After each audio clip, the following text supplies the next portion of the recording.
Yeah, you're on. Oh, wow. Yeah, so this is how we start the rest of the commission. It's good to have everybody with us, whether online or in the room, and online will come and go as we go, and we'll be able to look at it on our YouTube site later. It's a pleasure to have Rabbi Zohar with us from Spirit of the Galilee. Rabbi Zohar is a friend of Anshe Emet and has done many musical pieces for us, and I think most people know you through your musical work. This past Friday, we did your L'cha Dodi and Ahavat Olam, and Cantor Richard Cohen was our artist in residence. He was dancing along to it while conducting the choir, and That's amazing. yeah, it was really wonderful. But some of you know that Or does more than just compose music, which is he's a rabbi in the Galilee. Speaking of Oh, which, and here's Cantor Ott. I can't. And Or happened to be in town and asked if he could come by and give us a little update from boots on the ground of what's happening in Israel, and be able to let us know what's going on, especially after this quote unquote halt of the judicial reform. We'll see how long that halt works for. But it's a pleasure to welcome Rabbi Zohar, to our congregation again. Welcome, Sean. yes, so it's wonderful to be back, and I'm excited to even be sitting again in this room, which I've frequented quite a few times by now, to see some familiar faces, some older friends of mine, and people that new friends that I've met an hour ago, but already feel like we're friends, and to say, and to you who has driven me all around New Brunswick in my last visit. So it's great to be back in this lovely community that I feel connected to. I thought maybe we could start with a song, because even though we will talk about politics and all that, we have to remember that it's also important to never stop singing and praying. So maybe we can sing together the prayer El Narefanala, which is a healing prayer composed in Israel a few years back, and according to Spotify, it is our most popular tune. So maybe we can sing it. And it's a healing prayer. For those of you who know it, you know it. For those of you who don't, we combined El Narefanala, an ancient Jewish mantra of healing, with the Serenity Prayer. And I think when we pray, we often pray for the state of Israel, because we feel that it's very appropriate. I almost would say, unfortunately, especially that combination: the things that we can't change, we need the courage to do so; the things we can't, but need the serenity to accept that we can't, and the wisdom to know the differences. So let's pray this as a prayer for the state of Israel, and to anything else that we feel that is really healing tonight. El Narefanala, El Narefanala, El Narefanala, El Narefanala. God grant me the serenity to accept the things I cannot change. God grant me the courage to change the things I can. God grant me the wisdom to know the difference. El Narefanala, El Narefanala, El Narefanala, El Narefanala. Yisherach Avotenu, Korelapeh et hacholim, Vekol Shechina le'imotenu, Yitimsach azov la'asovlim, Refuat ha'nefesh ve'aguf, Refuah shelema. El Narefanala, El Narefanala,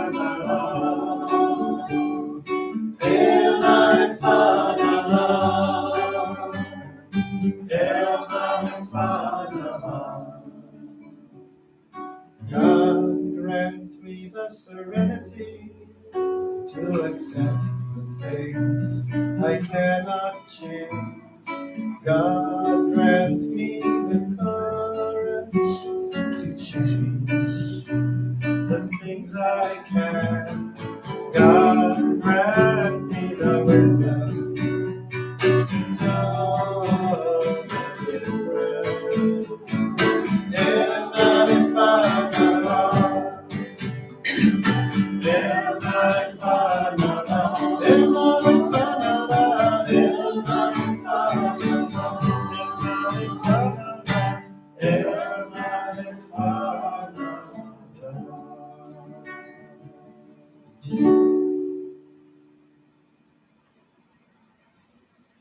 Yes, so maybe before I begin talking, maybe you can go around the room, say your name, and if you have and tell me what do you think concerns you about what's happening in Israel now? I just want to mention something funny that I heard today. What's your name? I don't know. Who are Who you? are you, good old, what's your name? Somebody referred to Netanyahu as not yet a Yahoo. But he's on his way. Clearly on his way. It made me laugh. Anyone else would like to? If you have an opening statement, what's your opening statement?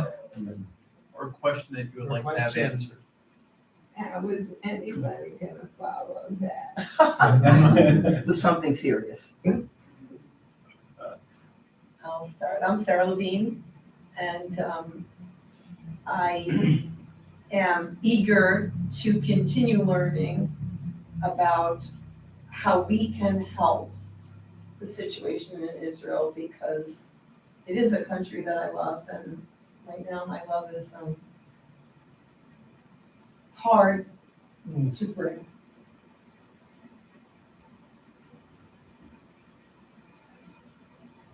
Put me on the spot. You can always say skip, it's okay. Okay, I'll think of something. My name is Andrea Sholem.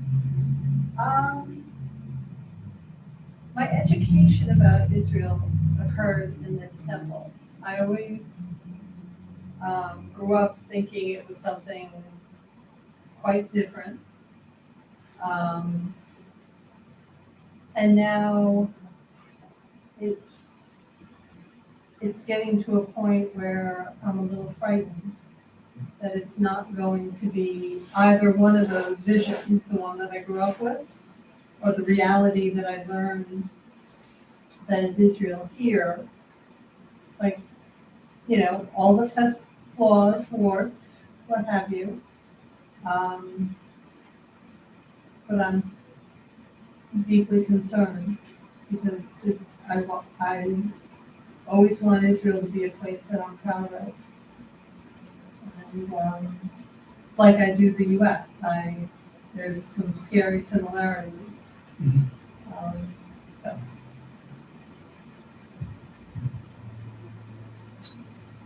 Jay Carlson with that. Before. Okay. You want to say a serious thing now? Yes, it's just, I'm concerned, as everybody else is. I'm very concerned. It's, you know, I love Israel. We're celebrating her 75th birthday, and we're celebrating it with great joy. But, you know, there's like an asterisk next to that. You know, I'm not celebrating the Israel that I love. Diane Feldman, I think I just want to echo the comment that Andrea made about trying to understand what's going on in Israel in the same way. I'm trying to understand what's happening in this country. Linda Rifkin, and again, I'm concerned with what's going on in Israel.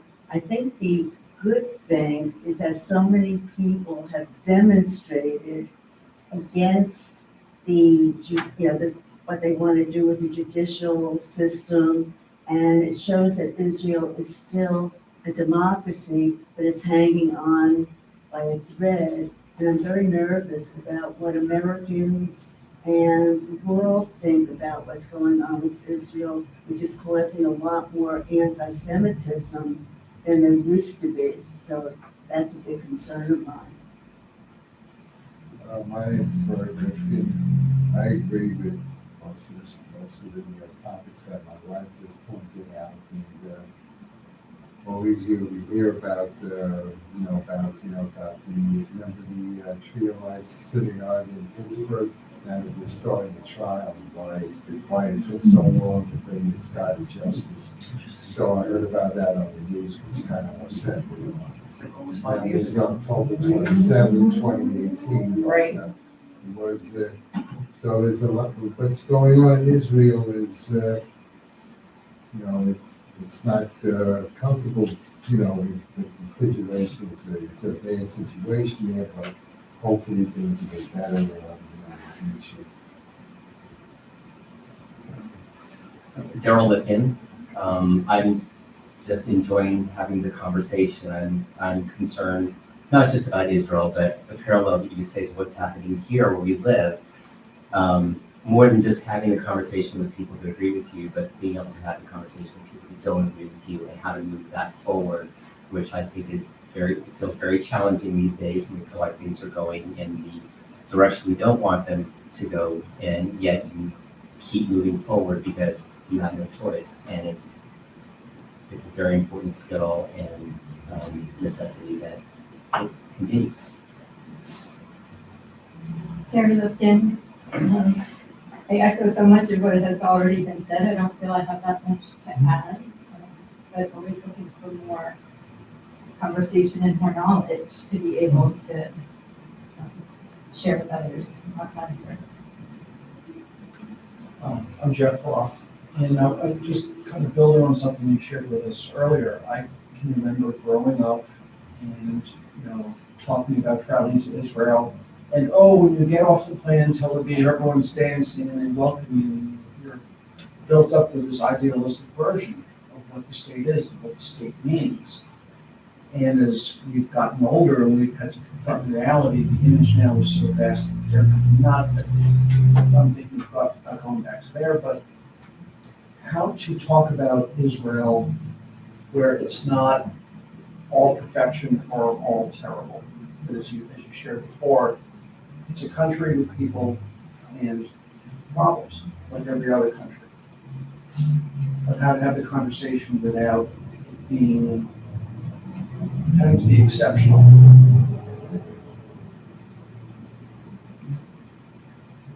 Did you add anything, Rabbi? Oy vey. Yeah, no, I think a lot of where I see the threading the needle has always been helping people see the balance between a legitimate critique of the state of Israel versus anti-Zionism and anti-Semitism.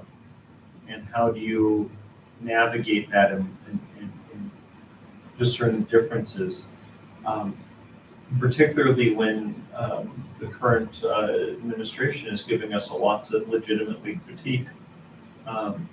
So there's that aspect. And then there's also my wondering of, the judicial reforms were halted and paused, but how long will that pause last for? Before Netanyahu's self-interested needs or interests overtake him in order to jerry-rig things in his favor for power. And what happens then? Because he's a master chess player, so he's already thinking a couple of pieces down the board. So what happens next? I wish I knew the answer to that question. I think we all do. I'll invest in the Tel Aviv Stock Exchange market in accordance to my knowledge, which doesn't exist, unfortunately, about the future.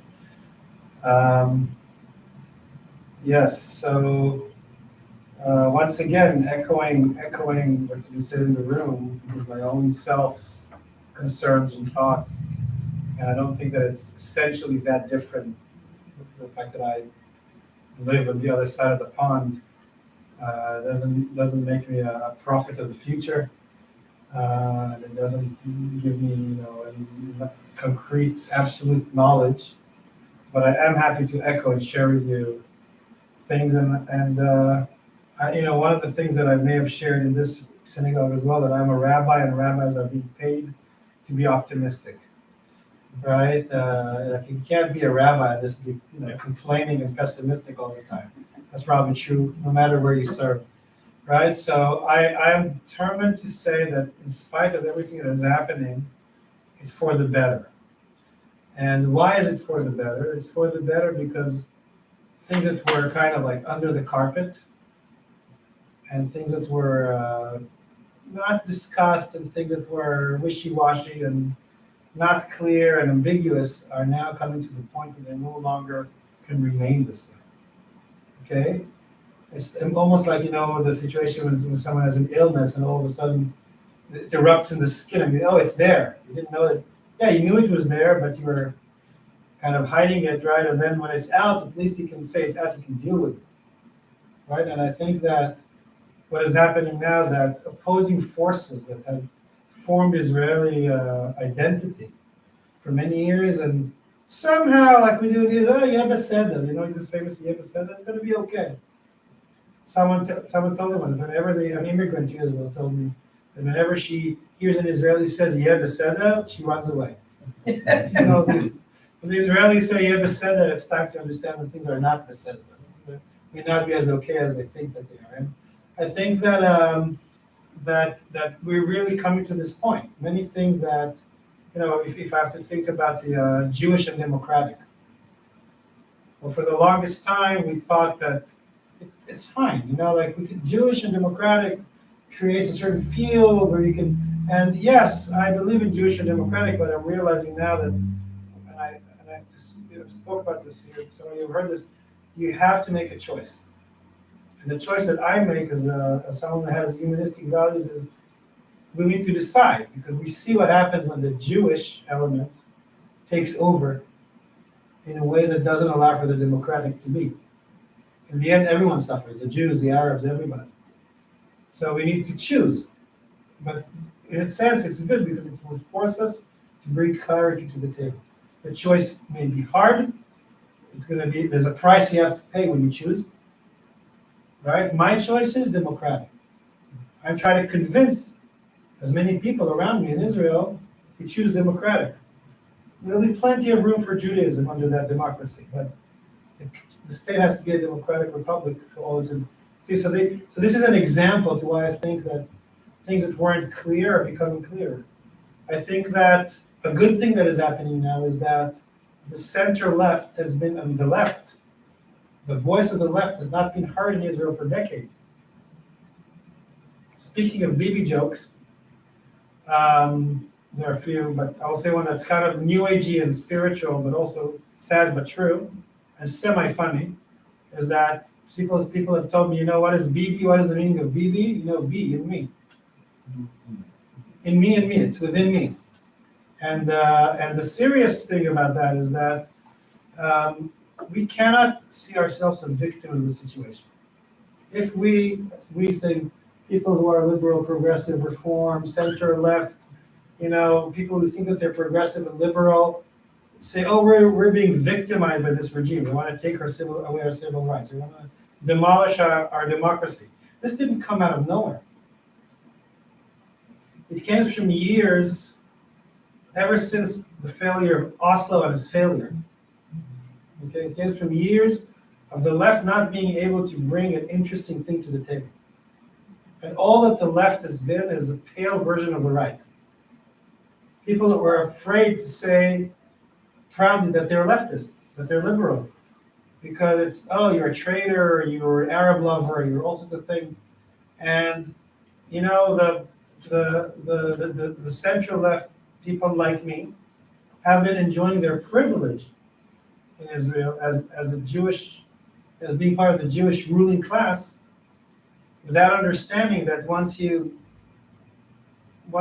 keep that privilege for too long, you start to pay a price, and now, right? It's too much of a higher price to keep it.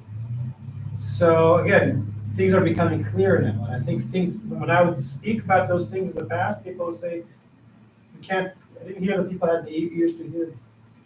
But nowadays, what is happening in Israel, the breaking news is, right, is that more and more people are realizing that their own civil rights, and let's say the Palestinian civil rights, are linked.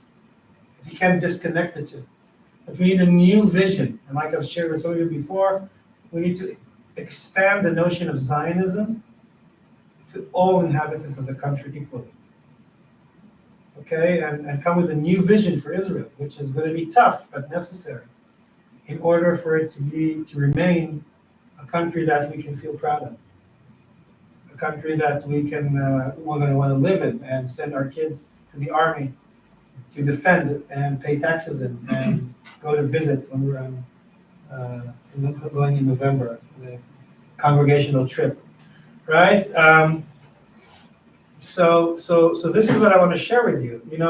Sometimes I think of Israel, people ask me, what do you think about Israel? And I say, I love Israel, but I can't stand it. I say, yes, it's a little bit, maybe it's like when your kid has to go to rehab, right? Because they're on an overdose of some kind of drug, right? Not overdose, and you love them, they're still your kid.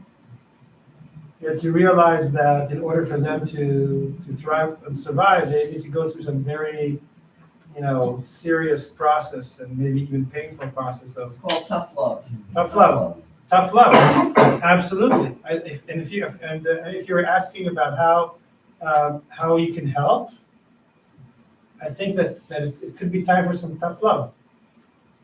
I think that American Jews, we're always tended to be very polite about Israel and protective and overprotective.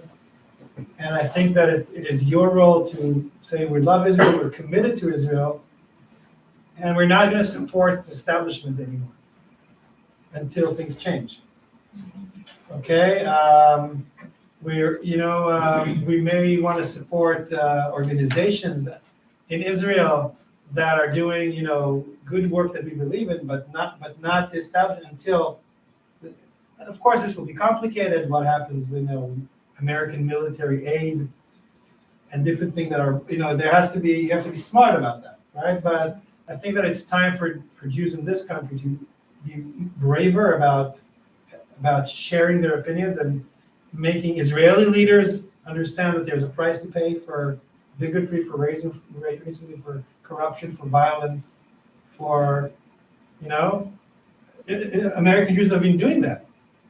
Netanyahu, I don't know if you know, another thing that's happening is there's Netanyahu just canceled his speech in front of all the Jewish Federation leadership. 75 years of Israel, the prime minister doesn't come because he knew that he will not be welcome there.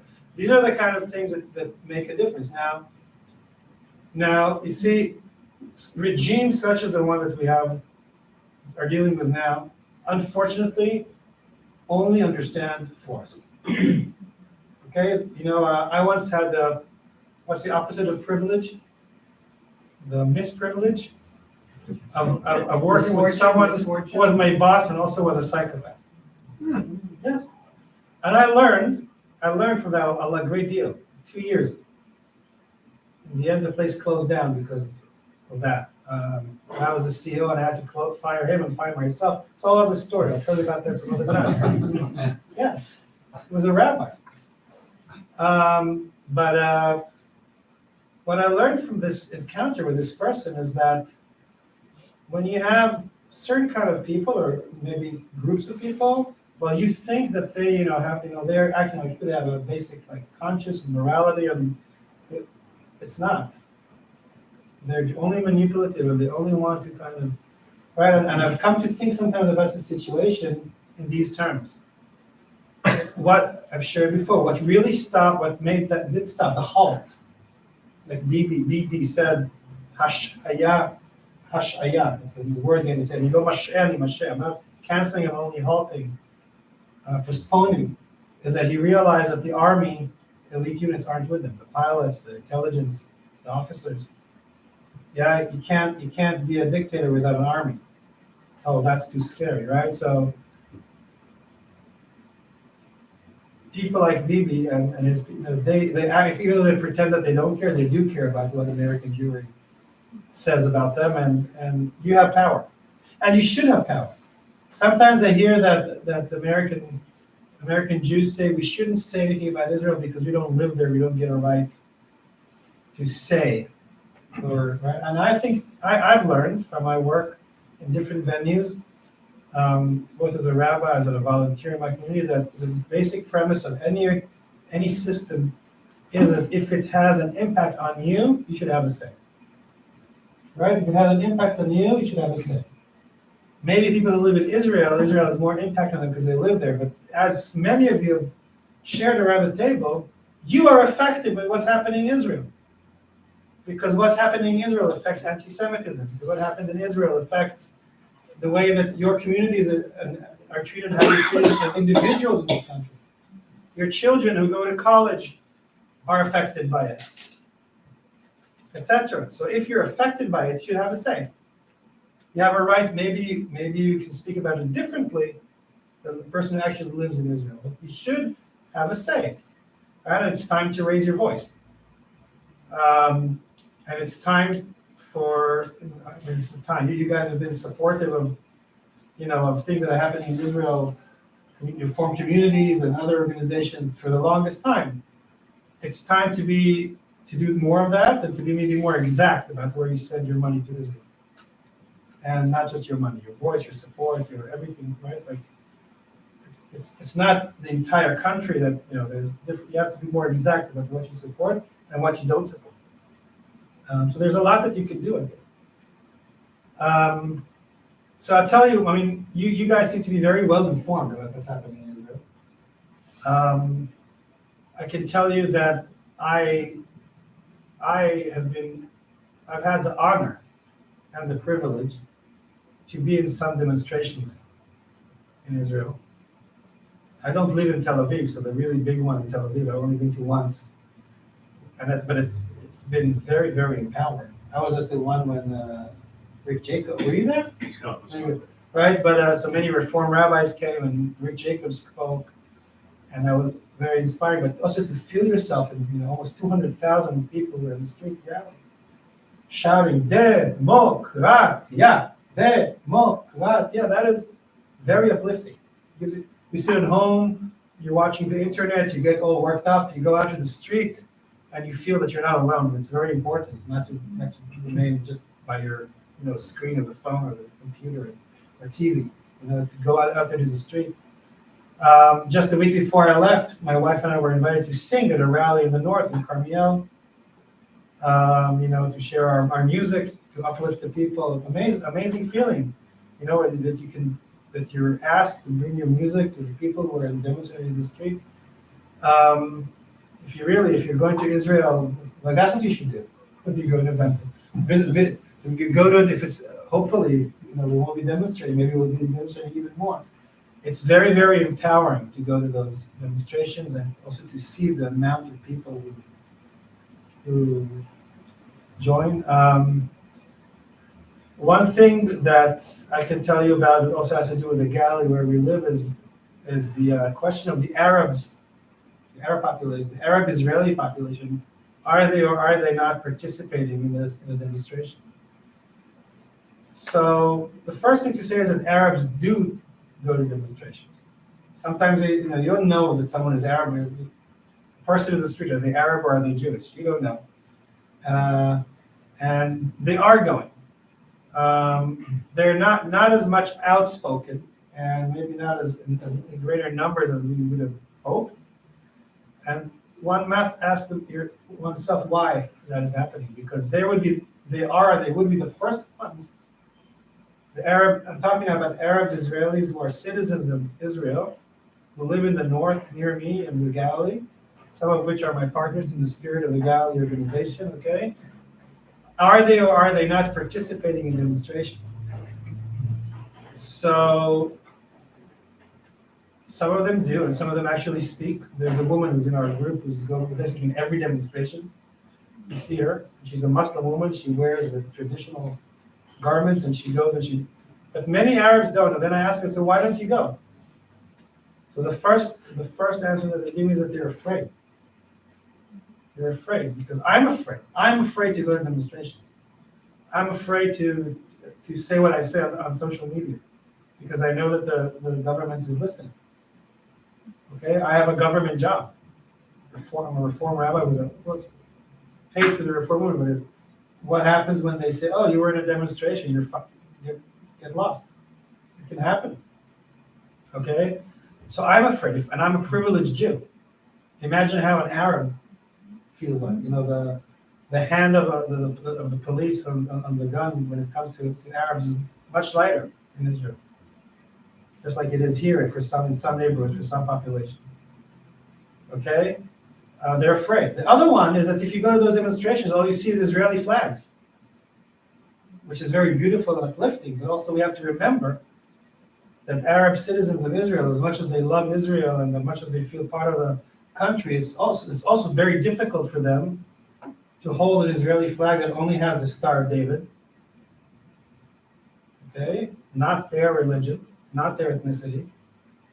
Just as it's hard for them to sing our national anthem, it goes Kol od balev penima nefesh Yehudi homiya. What about the nefesh of the Arab? Doesn't the soul? Doesn't the Arab also have a nefesh homiya? Right. So the narrative of these demonstrations is very Jewish, Israeli, Zionist. The stars of the demonstrations are the generals who come to speak. It's like militaristic almost in a sense, right? And it's not easy yet they're coming. They're showing up more and more. Okay. And another thing that I've heard from Arabs is, we've been discriminating always. It's like now you're feeling it. Now they want to take your rights. Now you're afraid that that nothing's going to protect you from the government. That's how we've been living for. So of course, that's part of the work that needs to be done. And when I was talking to a few before about the work that we're doing, leaders in the region of bringing Jews and Arabs together, the more trust we have between those people, the more they can feel that they're involved and they're coming along. And then I'm part of WhatsApp groups of the demonstration. And then so I was in Carmel, the same rally where we sang our songs.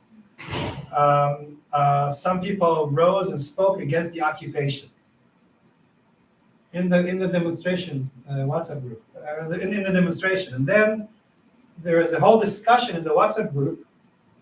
The protesters, should we or should we not mention the Palestinian occupation or the Israeli occupation of Palestine in the rally, because that may cause harm the consensus. You understand the complexity? Because many people who are more center and right to center, who are the ones that we're trying to bring in, because the whole point of these demonstrations is not the typical right or left.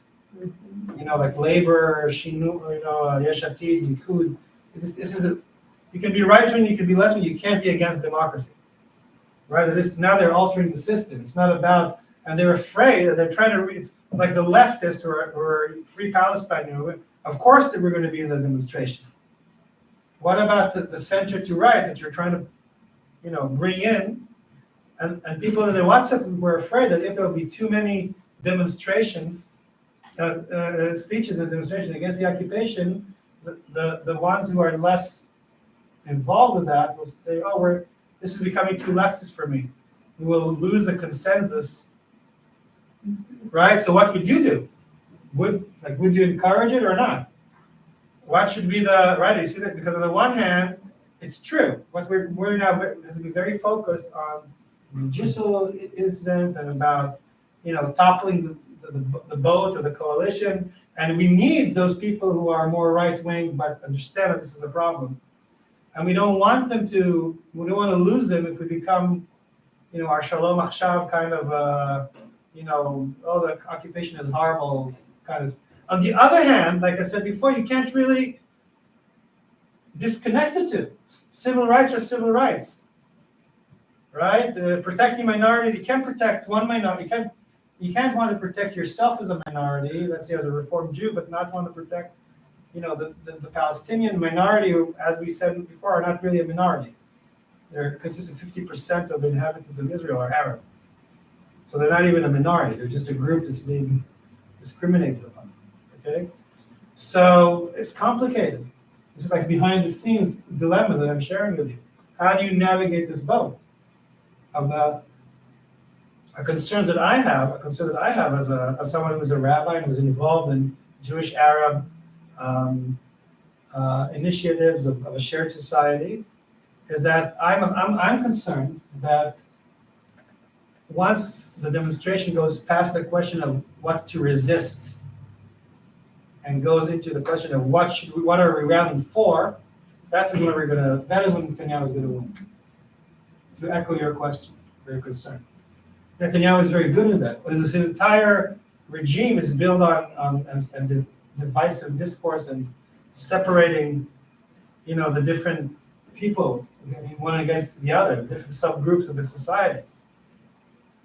Okay, so what happens, and this is exactly when it starts to be true, because everybody can say, Netanyahu, go home, we're against the judicial reform, which is by the wrong name, by the way, because it's not a reform, it's a coup. We're against, the Haredi who don't serve in the army and don't pay taxes, yet call the shots. It's very easy to say what you're against. It's much harder to find a common denominator that we can all agree on once we have to offer the alternative. And that's where I'm concerned that they're probably waiting for that, especially if all of a sudden there's like a war or a wave of terrorism. And then people, the old demons come back, the Arabs. To the credit of the camp that's protesting and demonstrating, I will say that in this month of Ramadan, we saw that it did not work for them. And they tried. What was that whole manipulation with a Dome of the Rock, if you're aware? You know what happened in the Dome of the Rock? So the good thing that happened in the Dome of the Rock, that towards the end of Ramadan, the month, you all know what Ramadan is? Because in Kingston, Pennsylvania, not everyone knows what Ramadan is. So New Brunswick, New Jersey, a little more educated, I see, in that sense.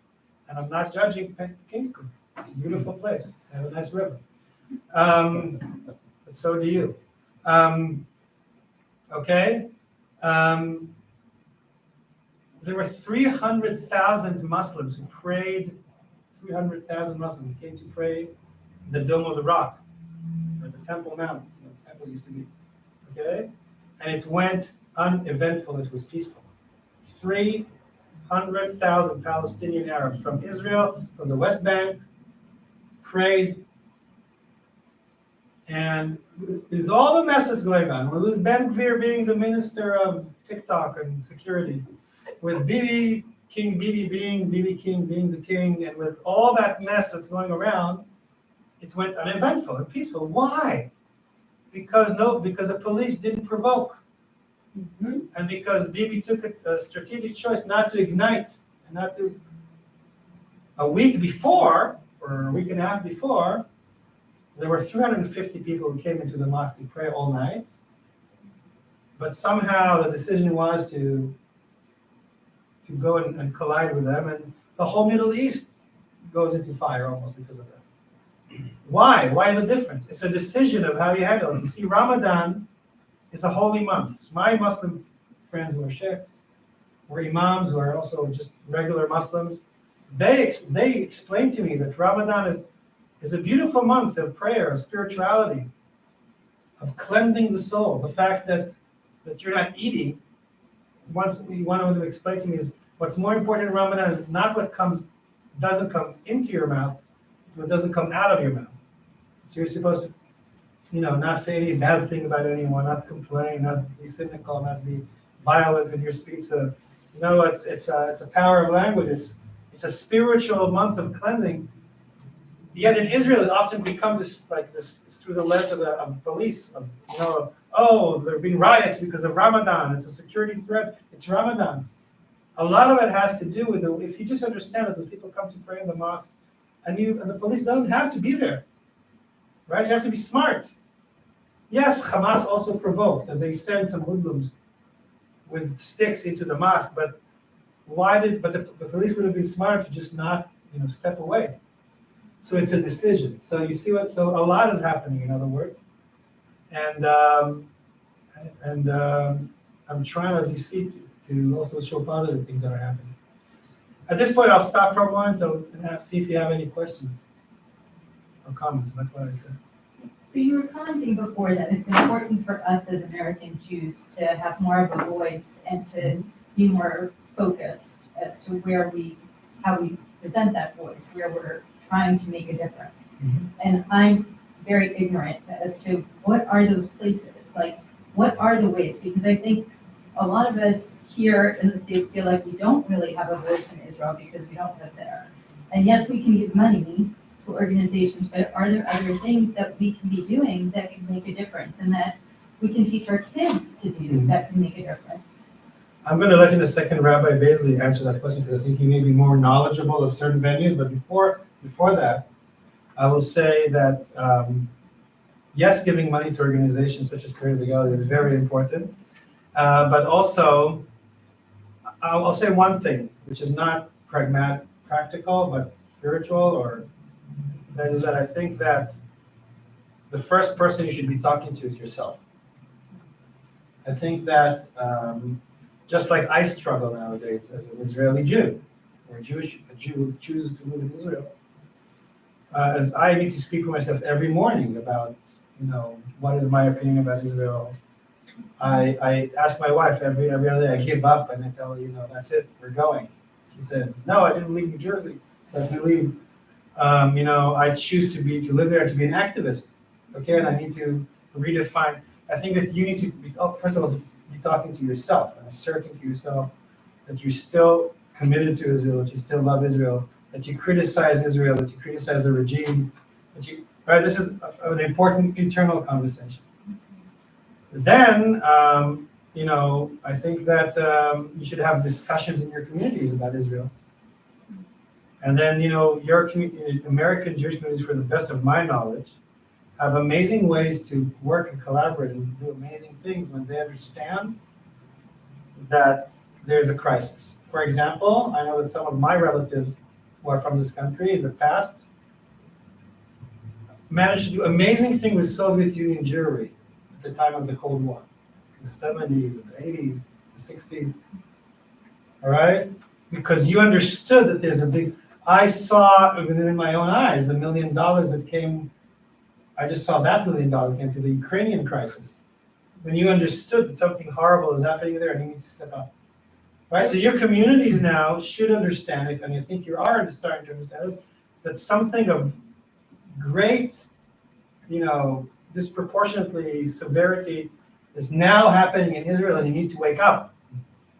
Right? And then your congregations and your federations and know what to do when, I don't want to say SHIT hits the fan in the synagogue, but this seems to be the situation right now, right? You know how to. So, and I want to also comment on that, please, Rabbi Baisley. I'm thinking about when we had the conflict with Gaza in 2021. It was right after the George Floyd incident here, George Floyd's death or murder. A lot of our teens were really shaken by what was happening because, as they put it, we were in the streets holding signs saying Black Lives Matter, and now you're in the streets holding signs that say Free Palestine, and what about the Jews? What about the rockets? What about these other things that are happening? And I think there are many different things that we can do coming out of that, which all have to revolve around the shift in society that no longer really tolerates nuance. Like, we can't have in-depth conversations anymore. It's this side or it's that side. It has to be black and white. It has to be within 140 characters, or I can't follow it. And I think part of what we need to do is start having larger conversations, especially with people that we don't agree with, so that we can talk about what's going on in a way that is not challenging Israel's right to exist and doesn't challenge the safety within the country, but also pushes Israel to evolve and to change. And I think for the longest time, we have been receiving messages from inside of our own community, but also from Israel, saying that your job as a diaspora Jews is to give us money and just accept that we're going to do whatever we're going to do. I even heard this from a commander on an Israeli base when I was in HUC, talking about, the role of Israel. They brought us to an Israeli military base to kind of tour and to see what was going on. And essentially the commander said, if you don't live in Israel, you don't get a vote, but there's a state of Israel and we're here to protect you if you need to run away from anti-Semitism in America. So your job is to give us money so we're strong and can house you when you need refuge. And that's your job as American Jews. And I think a lot of us took that message to heart, that we aren't allowed to criticize, or we aren't allowed to complain, or we aren't allowed to give critique of this is what we expect out of the state, because we don't live there, therefore we don't vote, therefore we don't have a say. And that couldn't be further from the truth in my mind. And we have a right to determine where our dollars go in Israel. Are we giving to organizations that support our progressive values? Or are we giving to organizations that are supporting, the agenda of Ben Gvir and Smotrich and Netanyahu? Are we speaking loud enough to the people who need to hear the voice, like to the Israeli consul, to the ambassador, to the Israelis here that represent the Israeli government there, letting them know how diaspora Jews feel? I think it's also important for us to still do things like march in the Israeli Day Parade, and have signs saying, as progressive Jews, we stand for a Jewish and democratic state, or a democratic and Jewish state, and we long for an Israel that upholds these progressive democratic ideals. Because otherwise, if we're not present in the conversation, the world and the rest of American Jewry is just going to believe that it's only these believers of what Israel is that are involved, and everybody else has sworn them off and just walked away. And that makes it easier for people like Netanyahu to get his agenda across, because he's going to think there's only one group of people that are talking, the AIPAC voice, for example. I think it's important to show that there are multiple people out there that have care and concern and love for Israel, but also are trying to get it to live up to the prophetic values of our scripture that talk about what Israel could be. I think this is true in American politics as well, when it comes to like the politics of the American flag. That, if you have an American flag lapel pin, or if you have a lot of flags, the American flag is now seen as the emblem of a certain party. Well, why can't both parties be patriotic, and why can't the dissenting voice be patriotic? And I think that's true when it comes to Israel as well. So the dissenting voice can be a very patriotic voice about what Israel could be, and still supporting its right to exist and be a refuge and all of that. Yeah, you said that in 45 characters. There we go. Well, Does I any think, rabbi speak in 45 characters? Not rabbi, that's why we're going to be obsoleting that in a few years. There's going to be a robot replacing.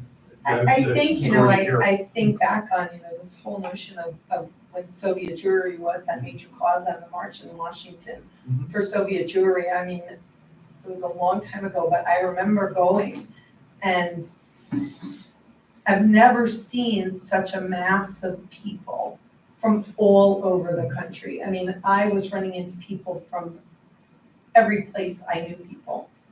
And it was a phenomenal thing, but I don't know that we could do that same thing today. But at the same time, I think the Israel Day Parade is the exact place where we need to be. If you want to show the world who we are as Jews, and that we're going to march for a democratic Israel, and there are going to be protesters, there is no question about it. There always are. But if you want to show the world who we are as American Jews, that's one of the places to show it. So when you see the sign up for the Israel Day Parade, unfortunately, I will be in Texas, but when you see it, sign up, because that is a way, this is gonna be publicized, it's gonna be on the news, there's no question about it. And the more we show our faces and carry our signs, the more the world is gonna know that we care for Israel, and that it means something, and it's gonna show America how important it is. And I'm sure Netanyahu or somebody in his office will be watching that parade. Because he Absolutely. wants to know, are Are they really coming out? American Jews apathetic? Mhm. And if they're apathetic, I can do whatever I want. That's right. Because an apathetic Jewry is one that won't complain and won't fight his agenda. Yeah, but no, and this is something, I understand that the American Jewry is also in a crisis. You know, and I know that, you know, I just now visited a congregation in Pennsylvania that is dying. They're still alive, but they're dying, and I, as a traveling musician rabbi, I go to places and as someone told me, all American congregations are requested, even the ones who don't look like they are, they won't tell you that they are in a crisis, and they're shrinking, and I just received, by the way, last week for my birthday, I received the Torah to our congregation.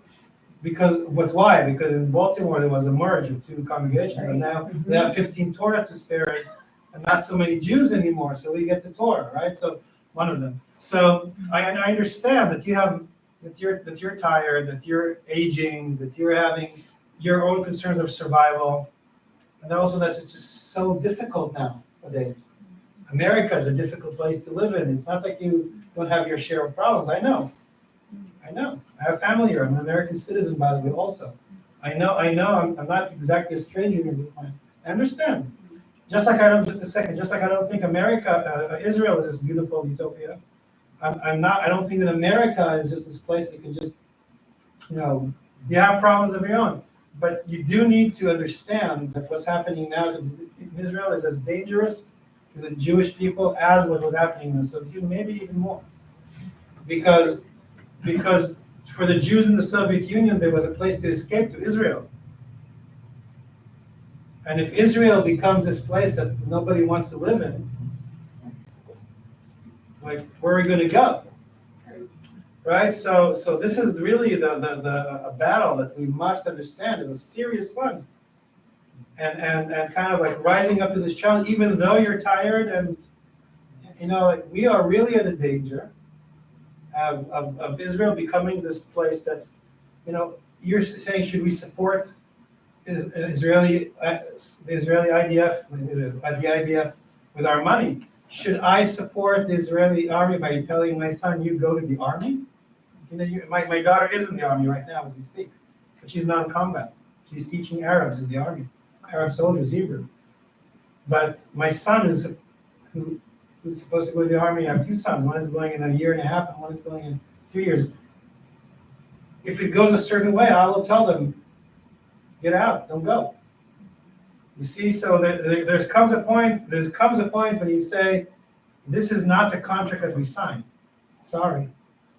As far as I'm concerned, my son will not risk his life for a dictatorship. I'm sorry, that's not the thing. Of course, he's going to make his own choices. But me as a father, what would be you understand? So there comes a point where you can't just say, oh, no. And you as our partners in this greatest story of the Jewish people, we need to understand that this is actually happening. It's actually dangerous, and we need to step up. We need to step up. But there was a lady here. There's one really bright spot in Israel, and that's a Hadassah hospital, which will treat Jews, Arabs, Palestinians, no matter what. And the good thing about it is that Hadassah is the largest women's organization in the whole world. Mhm. So that would be a lot of Jewish people who do support Israel because of that. Right. I would say that Hadassah is wonderful, and I'd say that living in Israel, I know that there's so many beautiful, wonderful things in Israel, like Hadassah, but also on a smaller scale. My doctor, for example, is an Arab, because in the town that I live, There's not even a grocery shop because it's so small. Although we do have a cafe and a pub, but not a grocery store, and definitely like not a medical clinic. So if I need to go to a doctor, the closest doctor would be an Arabic one. So there's just so many amazing things that happen on a daily basis that are not the things that you hear in the news of just clashes, more of a shared society and beautiful projects and beautiful organizations, such as our own, but not only. There's just such a, right? So Hadassah is definitely a good example of that, yes. So forgive my naivete, but when's the next election? I mean, would it not be simple to vote BB out? I mean, how could that happen?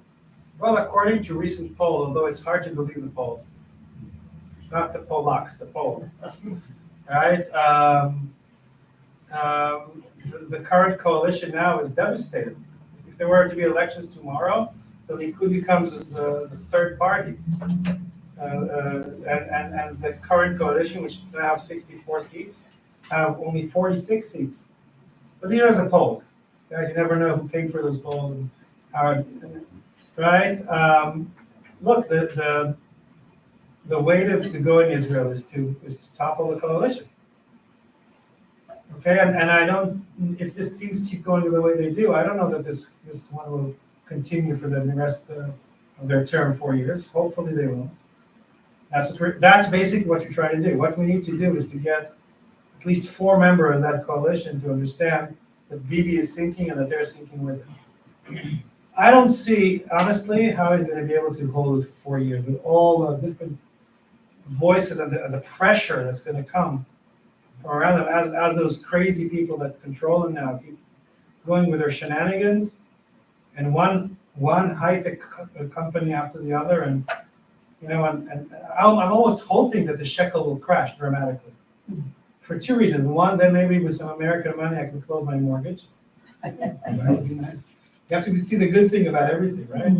Suddenly the shekel is like 100 to the dollar. Oh, I'll get some donations here. Here's my mortgage. Bye-bye, right? So you have to think about that also. But you see what I mean? Like how many more mistakes can they make, and how much more damage can they cause before it starts to, right? This is what we're trying to do. Yes, of course, we would like this government to collapse tomorrow. Unfortunately, Israel is a democracy, and they won the elections, and we can't just, right? We have to find a way to topple it democratically. Yeah, unlike the American system where the president is elected for 4 years unless they're impeached. Hello, Cantor. Right? In Israel, you can actually topple a coalition very easily once it doesn't work anymore. So then the danger comes, just like it did here, that even though we voted somebody out in 2020, residual damage remains.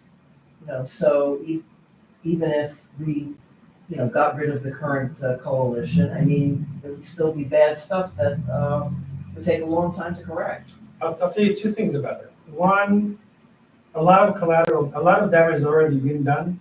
Like what they say is that the decrease of value in the brand that's called Israel now. High-tech companies will not open in Israel now. They will open in Portugal or Ireland or some, right? Many things. As my Arab friends in the galley who are supporters of Israel say to me, because they listen to the media in Arabic that's coming from Lebanon, from Syria, from Egypt, they understand the language and they have those channels and say, you don't know what all your neighbors are watching. They're watching. You think that they know what's happening and they're watching. So much damage has been done already, economy-wise, security-wise, So it's good. And another answer is that it's not just about branding and media. It's real. The problem, the malady is real, right? So many Israelis who just don't understand why democracy is important. So much racism and feeling of supremacy. So much aggression, okay, that is scary, that is coming from people who are Jewish. And in the name of my religion and okay? It's scary, it's painful. It's really, the kid really is addicted. The kid really needs to go to rehab. Okay, it's more than, and whether or not this judicial reform is passed or not, the problems are deep in the society. There are so many Jews in Israel and Arabs, but I'm talking about, it's my job to talk about the Jews who simply don't get it. That it's about equality and human rights and, okay, the problems are real. It's gonna take a lot of education. You know how they got a lot of their power because they understood, they started changing the educational system 30 years ago. They changed the curriculum, they changed the books. They understood how you get control over the people's minds.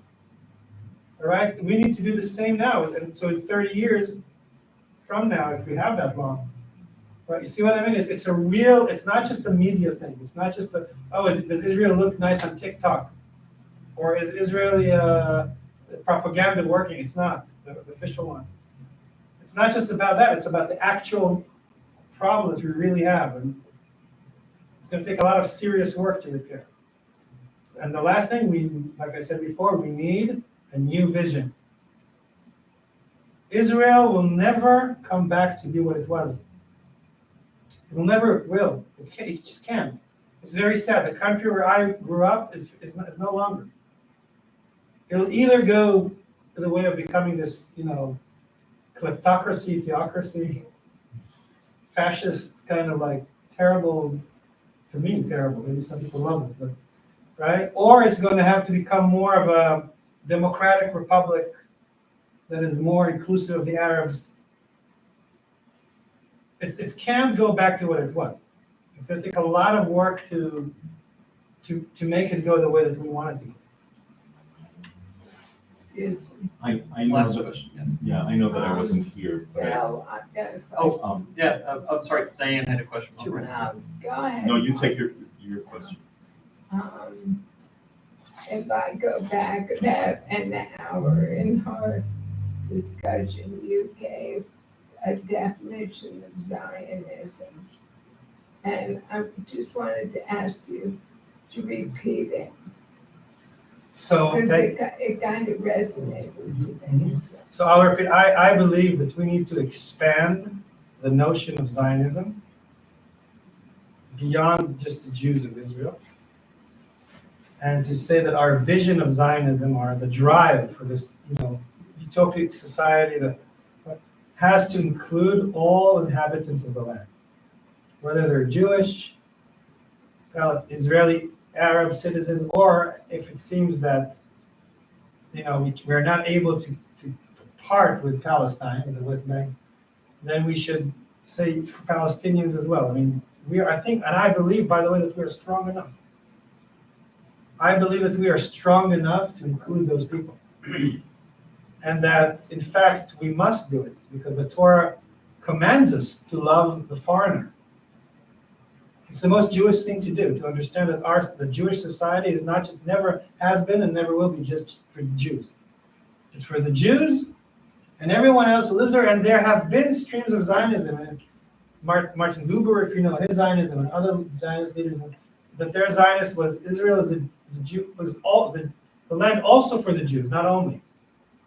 And we need to go back to those definitions of Zionism and expand it to all the inhabitants of the land. That's how we can maybe solve the clash between Zionism and, it's not racism because we are expanding. That's what I was saying before, and thank you for making me repeat it. Yeah. Does the Voice of America at this moment in time have an impression on Israelis? Do we have a legitimacy to talk about what is going on in Israel when we're going through similar things here? Right, so we talked about that a little bit before you came. I'll just say the short answer, legitimacy, yes, for sure you have, and you should. And the fact that similar things are happening in this country doesn't mean it's the same combat, really. It really is the same. Sometimes when they want to try like a new product, they will try it in Israel because it's a smaller market, and then it succeeds in Israel, they will import it. So like they're trying like this neo-fascism in Israel, and if it works, they'll import it to them, right? So yeah, you are, so yes, you have legitimacy. As American Jews, I think, as I said before, you should talk, you need to wake up, it's time to act, understand that it's a crisis and step up with the little energies that you have left. And does it have an impact in Israel? That's a whole other question. I think that it does, even though you will hear annoying remarks from right-wing ministers and, oh, these Americans, blah, blah, blah, blah, blah. They say that, but in the end, when the paycheck doesn't come anymore, or the military aid is threatened, or they will listen. And they listen, and it comes, and you don't need to convince all of them, you just need to convince a few of them. And I think that you can have a great impact if you understand that this is time to raise your voice and to act. Yeah. Are we almost finished now? I think, Yeah. So I once again, I want to thank all of you for stepping up, by showing up. I appreciate your time. I know that there's many fun things to do in New Brunswick on a Monday night. And you could have watched TV, you could have gone to a show, you could have sat in a cafe with your friends. Yet you decided to come here. You could have played golf, maybe. I don't know what you guys like doing. But you chose to come here and to hear me. And I know that this comes, it's never about us personally. It's about what I represent and the place that I come from that you came to hear me for. And I'm very grateful for that. And I will say that, like I said before, support the spirit of the gallery, the organization that I lead in the gallery, because it does just what we are talking about in the positive aspect. It's about making sure that there's a Jewish alternative in our region, about working towards a shared society in our region between Jews and Arabs, and we need your help now more than ever. You can take a postcard, you can be in touch with me through my email, you can be added to our mailing list. We're going to start bringing a newsletter in May, I hope, with the machine that we're building. So, and of course, when you come to the gallery, if you still want to come, if you're not too ashamed of showing up in Israel, etc., or scared, you know that you have a place in northern Israel that is a center and a home and a hub for Jewish pluralism, and we'd love to see you there. So thanks for coming once again. thank you, Rabbi Zohar. Just a couple of notes for people here, so keep in mind our Israel at 75 programming continues. So we have the almost Lag BaOmer picnic. Lag BaOmer falls on a weekday, which doesn't work for us in America, but we are going to be celebrating, and we'll be in Johnson Park in Grove 4 at 4 p.m. So join us for a fun-filled afternoon of treats and some surprises and some activities, and it's an every generation thing. So hopefully you will sign up. I believe the sign up is in the Monday email. And I believe we're going to start to see the Israel Day Parade sign up come in very quickly. Yeah. We're still waiting for some details from Federation. Right. And we will be marching under the Federation. And do we have any speakers from Israel this year? Yeah, Yes. Professor Zipperstein. Oh, right, Yeah. yep. And I think one of the things that Rabbi Baisley has so wonderfully set up this year is we have not just heard one side of the Israel story. We have really heard all different sides. If you have been coming to these lectures and continue to come, they've really been eye-opening to a large extent. So please, we're not done, and join us on the Israel trip. If you haven't signed up yet, we still have room. Yes, we do. See you all soon.